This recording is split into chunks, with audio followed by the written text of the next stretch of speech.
Imagine carrying the weight of a terrible secret for years, sometimes even decades, only to be told you're too late to seek justice. For countless victims of grooming gangs, that's been the harsh reality, until now. A groundbreaking shift in the law is finally giving survivors the voice they were denied for so long. Police forces will now be required to apologize.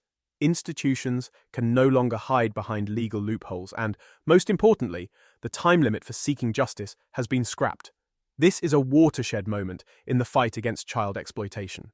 So, what exactly has changed? Let's break it down. For years, survivors of grooming gangs and child abuse have faced an uphill battle. Not only were they left unheard, but legal barriers often stopped them from seeking justice. Until now, victims had just 3 years after turning 18 to file a claim, an impossible deadline for those still struggling with their trauma. But here's the game changer. The government has removed this restriction. Now, victims can come forward when they are ready, not when a clock runs out. But that's not all.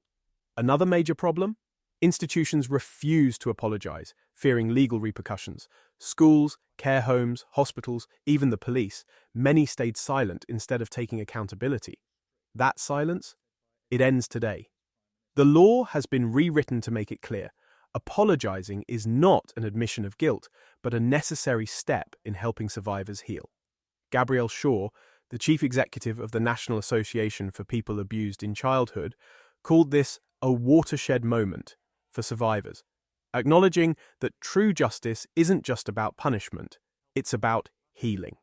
A sincere apology, backed by real action, can be life-changing. And here's another critical change. The burden of proof has shifted. Before, victims had to prove their case under unfair restrictions. Now, the accused must demonstrate why a fair trial cannot proceed. This is huge.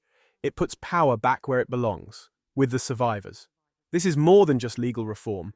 It's a statement that survivors matter, that institutions can no longer turn a blind eye, that justice should never have an expiration date. But there's still more work to be done. If you or someone you know has been affected, resources are available. Reach out, seek support. And most importantly, know that your voice matters. What do you think about this law change? Is it enough?